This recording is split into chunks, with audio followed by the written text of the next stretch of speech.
I need you to keep fighting. I need you to keep working. And I need you to keep believing. President Barack Obama fired up thousands of DFL supporters today at the University of Minnesota. He urged them to do whatever it takes to elect Mark Dayton as governor. Dayton actually leads in all of the most recent polls. And as Tom Hauser reports, the president's visit may have provided him with a shot of political adrenaline. Mark Dayton. For Mark Dayton, this is the rally he hopes will launch him to the governor's office. An opportunity to speak to thousands of energized DFL supporters. And we'll roll up our sleeves and work together, all of us together, for a better Minnesota. Of course, it helps to have the Get Out the Vote rallier-in-chief to share the stage. Are you ready to give a great Minnesota welcome to our tremendous leader, the President of the United States of America, Barack Obama?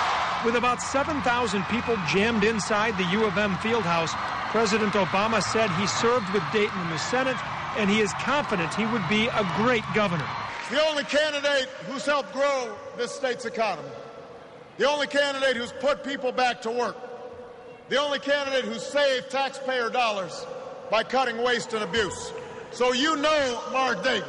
He's got a track record. Now think about this. But much of Obama's speech was devoted to defending his own record and that of his fellow Democrats. The other side was betting on amnesia. They're betting that you forget who caused this mess in the first place. But Minneapolis, it is up to you to show them that you have not forgotten.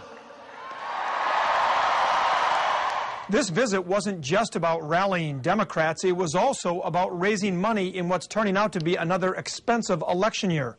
After the rally today, President Obama and House Speaker Nancy Pelosi headlined a fundraiser in Minneapolis that raised nearly $600,000. In the newsroom, Tom Hauser, 5 Eyewitness News. President Obama got a warm welcome even before arriving at the U. Mark Dayton, Congressman Keith Ellison, and other Minnesota DFLers greeted him as he stepped off Air Force One. The president also stopped to shake hands with people who watched his arrival. Thousands of people snaked through campus today, hoping to get one of those coveted seats. The U of M tells us more than 11,000 people attended today's rally.